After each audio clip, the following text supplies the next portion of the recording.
Non dairy cream ആണോ dairy cream ആണോ healthier?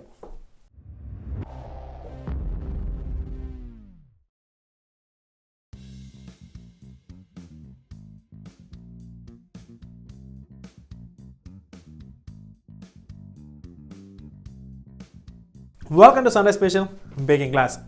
അപ്പം ഇന്ന് നമ്മൾ ഒരുപാട് പേർ റിക്വസ്റ്റ് ഉള്ള ഒരു വീഡിയോ ആണ്, എന്താണ് ഡെറി ക്രീം, എന്താണ് നോൺ ഡെറി ക്രീം.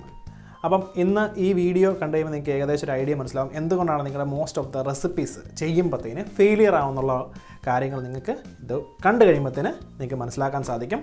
അപ്പം ഒട്ടും സമയം കളയാതെ തന്നെ നമ്മൾ ഇന്ന് ആദ്യമേ തന്നെ കാണിക്കുന്നത് നോൺ ഡെറി വേണ്ട, നമുക്ക് ഡെറി ക്രീം. അപ്പോൾ ഒരുപാട് പേർക്ക് സംശയം ഉണ്ടായിരുന്നു, ഷെഫേ ഡെറി ക്രീം എന്താണ് എന്നൊരു സംശയം ഉണ്ടായിരുന്നു. അപ്പോൾ നമ്മൾ ആദ്യമേ തന്നെ നമ്മൾ ഡെറി ക്രീമിനെ കുറിച്ചാണ് ഇന്ന് സംസാരിക്കുന്നത്. അതിനുശേഷം ഞാൻ നിങ്ങളെ കാണിച്ചു തരാം എന്താണ് നോൺ ഡെറി ക്രീം എന്നുള്ള കാര്യങ്ങളും പറയാം. അപ്പം ആദ്യമേ തന്നെ ഞാനൊരു ബൗളിലോട്ട് നോൺ ഡെറി ക്രീം പൊട്ടിച്ചൊഴിക്കുകയാണ് കേട്ടോ. നോൺ ഡെറി അല്ല, ഡെറി ക്രീം കേട്ടോ, സോറി. അപ്പം ഇതിന് ഹെവി ക്രീം എന്ന് പറയും കേട്ടോ. അപ്പോൾ ഞാനിത് ഒഴിച്ച് കാണിക്കുകയാണ്. സോ നമ്മുടെ എപ്പോഴും ഹെവി ക്രീം എപ്പോഴും വരുന്നത്, അല്ലെങ്കിൽ ഫ്രഷ് ക്രീം എപ്പോഴും വരുന്നു ഷുഗറും ഒട്ടും കാണത്തില്ല അതിനകത്ത് പ്രത്യേകിച്ച് എക്സ്ട്രാ ഫ്ലേവേഴ്സ് ഒന്നും ആഡ് ചെയ്യത്തില്ല. അപ്പം എന്തുകൊണ്ടാണ് ഇത് ഡെറി ക്രീം എന്ന് പറയുന്നത് എന്നാണ് ഞാൻ പറയാൻ പോകുന്നത്. ശരിക്കും പറഞ്ഞാൽ മിൽക്ക് ബേസ്ഡ്, അതായത് പശുവിൻ്റെയോ അല്ലെങ്കിൽ ആനിമൽസിൻ്റെയോ മിൽക്കിൽ നിന്നുണ്ടാക്കുന്ന ക്രീമാണ് ഡെറി ക്രീം. എന്താണ്? ആനിമൽസിൻ്റെ പാലിൽ നിന്ന് ഉണ്ടാക്കുന്ന ക്രീമാണ് ഡെറി ക്രീം. അപ്പോൾ ഈ ഡെറി ക്രീമിൽ തന്നെ ഒരുപാട് വെറൈറ്റീസ് ഉണ്ട്. അപ്പം എന്തുകൊണ്ടാണ് ഫ്രഷ് ക്രീം എന്ന് പറയുന്നത്, എന്തുകൊണ്ടാണ് വിപ്പിംഗ് ക്രീം എന്ന് പറയുന്നത്? അപ്പോൾ അത് നിങ്ങൾക്കൊരു വലിയൊരു കൺഫ്യൂഷൻ ആയിരിക്കും ഈ ഒരു സംഭവം. ശരിക്കും പറഞ്ഞാൽ നമ്മുടെ ഫ്രഷ് ക്രീം എന്ന് പറയുന്നത് 25% ഫാറ്റ് മാത്രമേ ഉള്ളൂ ഫ്രഷ് ക്രീമിൻ്റെ അകത്ത് സാധാരണ ആഡ് ചെയ്യുന്നത്. അതുപോലെ തന്നെ വിപ്പിംഗ് ക്രീം അവർ 25-നും മുകളിലോട്ട് കേട്ടോ, 25-നും ഒരു 35% വരെ വിപ്പിംഗ് ക്രീമായിട്ട് കൺസിഡർ ചെയ്യുന്നത്. അതുപോലെ തന്നെ നിങ്ങൾക്ക് ഇപ്പോൾ ഒരു സംശയം വരും, ഹെവി ക്രീം, ഇപ്പോൾ എൻ്റെ ഇരിക്കുന്ന ഈ ക്രീം എത്ര പെർസെൻറ്റേജാണ് അതിൻ്റെ ഫാറ്റ് എന്ന്. അപ്പോൾ ഇതിൻ്റെ പെർസെൻറ്റേജ് ഫാറ്റ് എന്ന് പറഞ്ഞാൽ 36-നും 40-നും ഇടയ്ക്കാണ് ഹെവി ക്രീമിനെ നമ്മൾ കൺസിഡർ ചെയ്യുന്നത്, ഹെവി ക്രീമായിട്ട് നമ്മൾ കൺസിഡർ ചെയ്യുന്നത്. അപ്പം അതുകൂടാതെ തന്നെ നമുക്കൊരു വേറെ ക്രീം കൂടെ ഉണ്ട്, അതിൻ്റെ പേരാണ് എക്സ്ട്രാ ഡബിൾ ക്രീം. അത് ഏകദേശം 48% വരെ ഫാറ്റുള്ളതാണ്. അപ്പോൾ അത് നമ്മുടെ നാട്ടിലൊന്നും അവൈലബിൾ അല്ല, അത് കൂടുതലും ബ്രിട്ടനിലാണ് കൂടുതലും അവൈലബിൾ ആയിട്ടുള്ളത്. അതിന് കാരണം എന്ന് വെച്ചാൽ പല രാജ്യങ്ങളനുസരിച്ച് ഇത് മാറിക്കൊണ്ടിരിക്കും ക്രീമുകളുടെ അളവുകൾ കേട്ടോ, ക്രീമിലെ ഫാറ്റിൻ്റെ പെർസെൻറ്റേജ്. അപ്പം പിന്നെ വേറെ ഒരു ക്രീം കൂടെ ഉണ്ട്, കോട്ടഡ് ക്രീം എന്ന് പറയും. അത് ഏകദേശം 58% വരെ മിൽക്ക് ഫാറ്റാണെന്ന് പറയുന്നത്. അപ്പോൾ ഏകദേശം ഒരു ബട്ടറിൻ്റെ സ്റ്റേജ്, അതാണ് കോട്ടഡ് ഫാറ്റ് കേട്ടോ. അപ്പം ഇത് വിപ്പ് ചെയ്യുമ്പോഴത്തേന് ഇനി എന്തൊക്കെ കാര്യങ്ങളാണ് നിങ്ങൾ ശ്രദ്ധിക്കേണ്ടതെന്ന് ഞാൻ പറഞ്ഞുതരാം. അപ്പം ഇത് വിപ്പ് ചെയ്യുമ്പോഴത്തേന്, ഇപ്പോൾ ഹെവി ക്രീമാണ് വിപ്പ് ചെയ്യുന്നതെങ്കിൽ വളരെ കുറച്ച് സമയം മാത്രം വിപ്പ് ചെയ്തെടുത്താൽ മതി, അല്ലെങ്കിൽ നമ്മുടെ ക്രീമും ബട്ടറും തമ്മിൽ സെപ്പറേറ്റ് ആയിട്ട് സ്പ്ലിറ്റ് ആയിട്ട് പോകും കേട്ടോ. അപ്പോൾ അതുകൊണ്ട് ഒരുപാട് നേരം വിപ്പ് ചെയ്യേണ്ട ആവശ്യമില്ല, കുറച്ച് നേരം വിപ്പ് ചെയ്താൽ മാത്രം മതി. അതാണ് ഇതിന് ഇമ്പോർട്ടൻ്റ് ആയിട്ട് ശ്രദ്ധിക്കേണ്ട കാര്യം. പക്ഷേ നിങ്ങളോട് ഞാൻ പറഞ്ഞു, അപ്പം ഫ്രഷ് ക്രീം എന്ന് പറഞ്ഞാൽ നമ്മൾ 25% ഫാറ്റ് അതിലും താഴെ കേട്ടോ. വിപ്പിംഗ് ക്രീം 25-നും 35-നും ഇടയ്ക്ക്. വിപ്പിംഗ് ക്രീം നമ്മൾ എല്ലാ റെസിപ്പീസിലും ഞാൻ യൂസ് ചെയ്യുന്നത് ഹെവി ക്രീമാണ്. അപ്പം വിപ്പിംഗ് ക്രീം നിങ്ങൾക്ക് യൂസ് ചെയ്യാവുന്നതാണ്, ഡെറി ഫാറ്റുള്ള വിപ്പിംഗ് ക്രീം കേട്ടോ. ഇപ്പം ഹെവി ക്രീമിൻ്റെ അകത്ത് നമ്മൾ, അല്ലെങ്കിൽ വിപ്പിംഗ് ക്രീമിൻ്റെ അകത്ത് എത്ര പെർസെൻറ്റേജ് ഷുഗർ ആഡ് ചെയ്യണമെന്ന് നിങ്ങളിപ്പോൾ എന്നോട് ചോദിക്കും. തീർച്ചയായിട്ടും നല്ലൊരു ക്വസ്റ്റ്യനാണ്. അത് 20%. അതായത് 1 ലിറ്റർ ക്രീമിൽ 20% ഷുഗർ, അതായത് 200 ഗ്രാമാണ് യൂണിവേഴ്സലായിട്ടുള്ള കണക്ക് കേട്ടോ. അപ്പം വളരെ സിമ്പിളായിട്ട് ഞാൻ നിങ്ങൾക്ക് പറഞ്ഞു തന്നു എന്താണ് ഡെറി ക്രീം എന്നുള്ളത്. ഇപ്പോൾ ഡെറി ക്രീം എന്താണ്? പശുവിൻ്റെയോ അതുപോലെ തന്നെ ആനിമൽ ഫാറ്റിൻ്റെയോ മിൽക്കിൽ നിന്നുണ്ടാക്കുന്ന ക്രീമാണ് ഡെറി ക്രീം.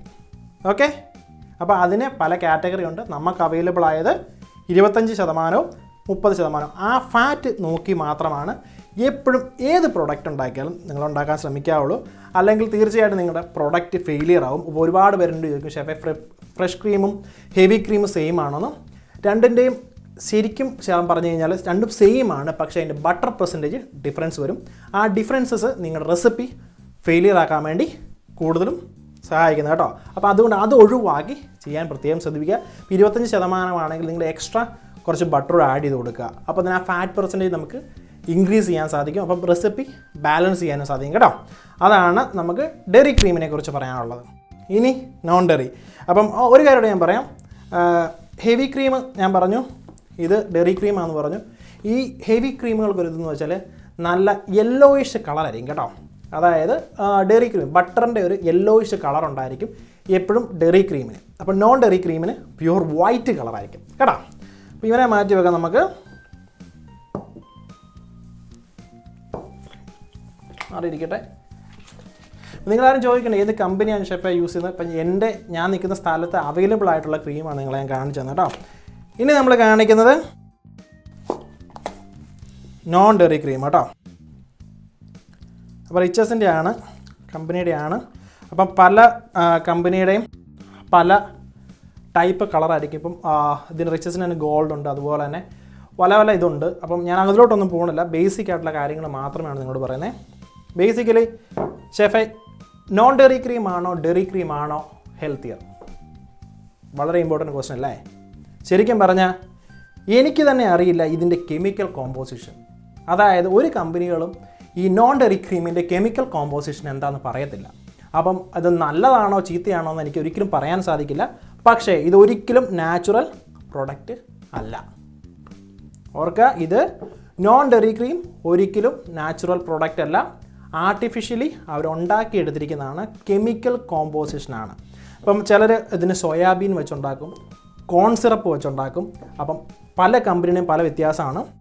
നോൺ ഡെയറി ക്രീമിൽ ഇവർ ആഡ് ചെയ്യുന്ന കെമിക്കൽ എന്ന് പറഞ്ഞാൽ ഈ 340 എന്ന് പറയുന്ന കെമിക്കലാണ് അവർ ഉപയോഗിക്കുന്നത്. അത് ഉപയോഗിക്കുന്നത് എന്തിനാണെന്ന് വെച്ചാൽ നമ്മുടെ ഈ നോൺ ഡെയറി ക്രീം സ്റ്റെബിലൈസ് ചെയ്യാൻ വേണ്ടിയാണ്. അപ്പം ഇതുപോലുള്ള കെമിക്കൽ പ്രൊഡക്റ്റാണ്. നമ്മൾ വൈറ്റ് ഫോറസ്റ്റിനൊക്കെ നമ്മൾ ഉപയോഗിക്കുമ്പോൾ എല്ലാവരും പറയും, ഓ വൈറ്റ് കളറുള്ള ക്രീം എന്താ ഉപയോഗിക്കാതെ, അതല്ലേ നല്ലത്. ഒരിക്കലുമല്ല.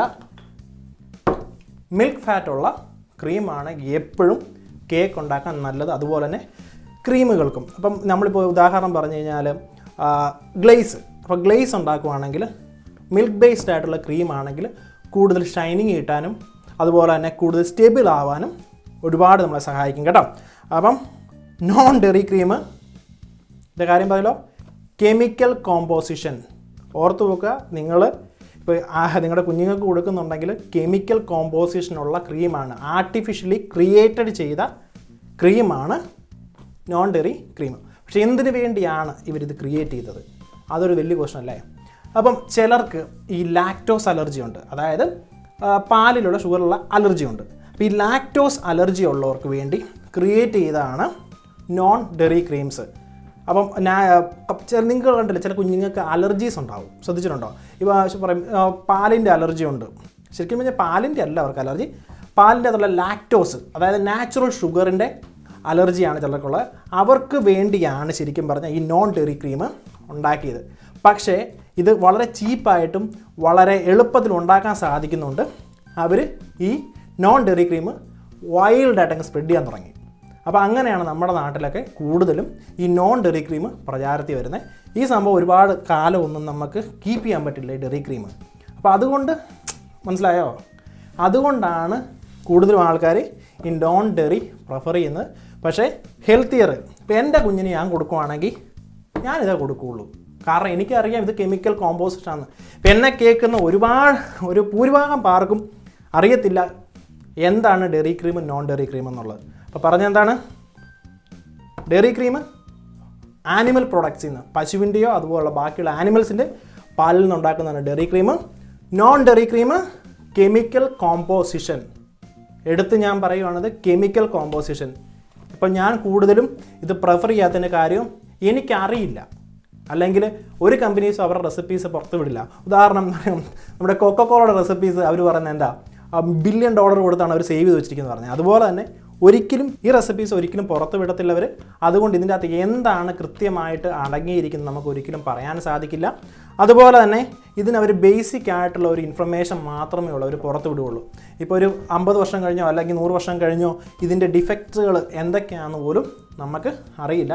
ഇപ്പം ബ്രോയിലർ കോഴിയിൽ നമ്മൾ ഹോർമോൺ കുത്തിവെക്കുക അല്ലേ, അതുപോലെ തന്നെ എന്താണ് സംഭവിക്കുന്ന ഫ്യൂച്ചർ ജനറേഷൻ സംഭവിക്കുന്നത് സയൻറ്റിഫിക്കലി ഇപ്പോഴും തെളിയിച്ചിട്ടില്ലൊന്നും. സോ അതുകൊണ്ടാണ് ഞാൻ പറയുന്നത് ഏറ്റവും സേഫ് നോൺ ഡെറി ക്രീം അല്ല, ഡെറി ക്രീം, അതായത് മിൽക്ക് ബേസ്ഡ് പ്രോഡക്റ്റ്. അപ്പോൾ എപ്പോഴും ബേക്കറിയിൽ ഇപ്പോൾ നിങ്ങൾ ഒരു കേക്ക് സെല്ല് ചെയ്യുവാണെങ്കിൽ പോലും നിങ്ങളുടെ അയലോക്കാർക്കായിരിക്കും സെല്ല് ചെയ്യുന്നത്, പക്ഷേ ലാഭം നോക്കി ചെയ്യരുത്. 1 രൂപയുടെ ലാഭം നോക്കി ചെയ്യുന്നത് 1000 രൂപയുടെ നഷ്ടം ഉണ്ടാക്കുന്നേക്ക്.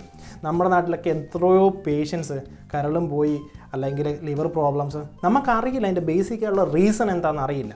പക്ഷേ ഈ അമേരിക്ക പോലെ രാജ്യങ്ങൾ, ഇപ്പോൾ ഞാനിവിടെ അമേരിക്കയിലാണ്, അപ്പോൾ ഇവിടെയൊക്കെ എന്ന് പറഞ്ഞാൽ നമുക്ക് ഈ നോൺ ഡെറി ക്രീം എന്ന് പറയുന്ന സാധനം കിട്ടാൻ തന്നെ പാടാണ്. കാരണം അവർ ഉപയോഗിക്കുന്നേ ഇല്ല ഇത്. അവർ പറയുന്നത് എന്തിനു ഉപയോഗിക്കണം, പശുവിൻ നാച്ചുറലായിട്ടുള്ള പ്രോഡക്റ്റ് ഉപയോഗിക്കുന്ന, അതുകൊണ്ട് അവർക്ക് എന്താ എങ്ങനെ പറഞ്ഞ് മനസ്സിലാക്കുന്നത്, നാച്ചുറലായിട്ടുള്ള പ്രോഡക്റ്റ് ഉള്ളപ്പോൾ എന്തിനാണ് ഈ ആർട്ടിഫിഷ്യലി പോകുന്നതാണ് അവർ ചിന്തിക്കുന്നത്. ഇപ്പോൾ നിങ്ങൾ പറയും ഇപ്പം യൂറോപ്യൻ രാജ്യങ്ങളിലൊക്കെ ആൾക്കാർക്ക് കൂടുതലും ഹെൽത്തിയറാണ്, അവർ ക്രീം കഴിക്കുന്നുള്ളൂ, അവർക്ക് പ്രശ്നം ഇല്ലല്ലോ എന്നൊക്കെ പറയും. കാരണം ഇതാണ്, അവർ ഉപയോഗിക്കുന്ന ക്വാളിറ്റി ഓഫ് ദ പ്രോഡക്റ്റ്. അപ്പം ആ പ്രൊഡക്റ്റിൻ്റെ ക്വാളിറ്റിയാണ് നമ്മുടെ ഹെൽത്ത് എപ്പോഴും മെയിൻറ്റെയിൻ ചെയ്യുന്നത്. ഇപ്പോൾ എനിക്കൊരുപാട് ഇപ്പോൾ ഇത് പറഞ്ഞു തരുമ്പോഴത്തേനും നിങ്ങൾക്ക് ചിലപ്പോൾ മനസ്സിലാവണമെന്നില്ല. പൈസ ലാഭം നോക്കിക്കഴിഞ്ഞാൽ നിങ്ങൾ 100 രൂപയുടെ ലാഭം നോക്കിക്കഴിഞ്ഞാൽ തീർച്ചയായിട്ടും ഞാൻ പറയാം നിങ്ങൾക്ക് ഫ്യൂച്ചറിൽ 10,000 രൂപ നിങ്ങൾക്ക് മുടക്കേണ്ടി വരും. അപ്പം ആ ചെറിയ അന്നേരത്തെ ലാഭം നോക്കാതെ ക്വാളിറ്റിയുള്ള പ്രോഡക്റ്റ് ഉപയോഗിച്ച് മറ്റുള്ളവർക്ക് സാധനം ഉണ്ടാക്കി കൊടുക്കാൻ ശ്രമിക്കുക. നിങ്ങളെയും ഹെൽപ്പ് ചെയ്യുക, നിങ്ങളുടെ ഫ്യൂച്ചർ ജനറേഷനെയും നമ്മുടെ ഫ്യൂച്ചർ ജനറേഷനെയും നമ്മൾ ഹെൽപ്പ് ചെയ്യുക. അപ്പം ഞാനും ഹെവിയറായിട്ട് ഈ നോൺ ഡെറി ക്രീം ഉപയോഗിച്ചുകൊണ്ടിരുന്ന ആളാണ്. അപ്പം എനിക്കിതിൻ്റെ ഉണ്ടായൊരു കാര്യം ഞാൻ നിങ്ങൾക്ക് പറഞ്ഞുതരാം. നോൺ ഡെറി ക്രീം ഞാൻ ഉപയോഗിച്ചപ്പോൾ തന്നെ എനിക്ക് ഈ ഡെറി ക്രീമിൻ്റെ ടേസ്റ്റ് വായി കിട്ടുന്നില്ലായിരുന്നു. ഞാൻ ഒരു 1 ഇയർ, ഞാൻ 1.5 ഇയർ ഞാൻ ഡെറി ക്രീം ഉപയോഗിച്ചിട്ടേ ഇല്ല. ആ സമയത്താണ് ശരിക്കും പറഞ്ഞാൽ ഡെറി ക്രീമിൻ്റെ ശരിക്കുമുള്ള രുചി എൻ്റെ വായി എനിക്ക് കിട്ടാൻ തുടങ്ങിയത്. ഞാൻ പറഞ്ഞാൽ മനസ്സിലായോ? അപ്പം ശ്രദ്ധിക്കേണ്ട കാര്യം എന്ന് വെച്ചാൽ നമ്മുടെ വായിലെ രുചി തന്നെ ഈ നോൺ ഡെറി ക്രീം കൊന്നു കളയുവാണ്. അത് നശിപ്പിച്ചു, നമ്മളെ ആ ഒരു ഫ്ലേവറില്ലേ നശിപ്പിച്ച് കളയുവാണ് ചെയ്യുന്നത്. ഡെറി ക്രീം ഉപയോഗിക്കാൻ തുടങ്ങി അത് കണ്ടിന്യൂസ് ആയിട്ട്. അതിനുശേഷം ഇന്ന് വരെ ഞാൻ ഒരിക്കലും നോൺ ഡെറി ക്രീം ഉപയോഗിച്ചിട്ടില്ല. അതിന് കാരണം ഫ്ലേവർ, രുചി. അതായത് പാല് കഴിച്ചാർക്കെങ്കിലും ക്യാൻസർ വന്ന് കേട്ടിട്ടുണ്ടോ? സിമ്പിളാണ്, ഇത്രേ ഉള്ളൂ. ഈ ഒരു ക്ലാസ് നിങ്ങളിത് കൃത്യമായിട്ട് പറഞ്ഞ് മനസ്സിലാക്കണമെന്ന് എനിക്ക് ഉണ്ടായിരുന്നു. അതാണ് ഞാൻ പറയുന്നത് കേട്ടോ. അപ്പം ഞാൻ എപ്പോഴും പ്രിഫർ ചെയ്യുന്നത് മിൽക്ക് ബേസ്ഡ് ഫാറ്റുള്ള ക്രീം ഉപയോഗിക്കുക. കെമിക്കൽ കോമ്പോസിഷൻ നമുക്ക് വേണ്ട. മാക്സിമം അവോയ്ഡ് ചെയ്യാൻ പറ്റുന്നിടത്ത് എല്ലാം അവോയ്ഡ് ചെയ്യുക. അപ്പം ഈ ക്ലാസ് നിങ്ങൾക്ക് ഒരുപാട് പേർക്ക് ഇഷ്ടപ്പെടാതിരിക്കാം. സത്യത്തിൻ്റെ മുഖം എപ്പോഴും വികൃതമാണല്ലോ. അപ്പോൾ അതുകൊണ്ട് എനിക്ക് എൻ്റെ മനസ്സിൽ തോന്നിയ കാര്യങ്ങൾ പറഞ്ഞേ ഉള്ളൂ. അപ്പോൾ നിങ്ങൾക്ക് ആർക്കെങ്കിലും ഇതിനെക്കുറിച്ച് കൂടുതലായിട്ടുള്ള അറിയാവുന്നവർക്കുള്ളവർക്ക് താഴെ കമൻറ്റ് ചെയ്യാം കേട്ടോ. അപ്പോൾ മറ്റുള്ളവർക്കത് വളരെ ഹെൽപ്ഫുൾ ആയിരിക്കും. അപ്പം thank you for creating with the bake shop. നിങ്ങളുടെ അഭിപ്രായങ്ങളും നിർദ്ദേശങ്ങളും താഴെ കമൻറ്റ് ചെയ്യാവുന്നതാണ്. അതുപോലെ തന്നെ നിങ്ങൾക്ക് ആർക്കെങ്കിലും കൂടുതലായിട്ട് ബേക്കിങ്ങിനെ കുറിച്ച് അറിയാൻ വേണ്ടി നമ്മുടെ വെബ്സൈറ്റ് സന്ദർശിക്കുക. അപ്പോൾ വെബ്സൈറ്റിലെ ഫോറം എന്ന് പറയുന്നൊരു സെക്ഷൻ ഉണ്ട്. അവിടെ നിങ്ങൾക്ക് നിങ്ങളുടെ ഉണ്ടാക്കിയ ഏത് പ്രൊഡക്റ്റിൻ്റെ ആണെങ്കിലും ഫോട്ടോസ് അപ്ലോഡ് ചെയ്യാം. അതിൽ നിന്ന് പിക്ക് ചെയ്യുന്ന ഒരു ഫോട്ടോ നമ്മൾ സ്റ്റോറി ഓഫ് ദ വീക്കായിട്ട് നമ്മൾ യൂട്യൂബിൽ അപ്ലോഡ് ചെയ്യുന്നതായിരിക്കും. അപ്പം സീ യു നെക്സ്റ്റ് ടൈം.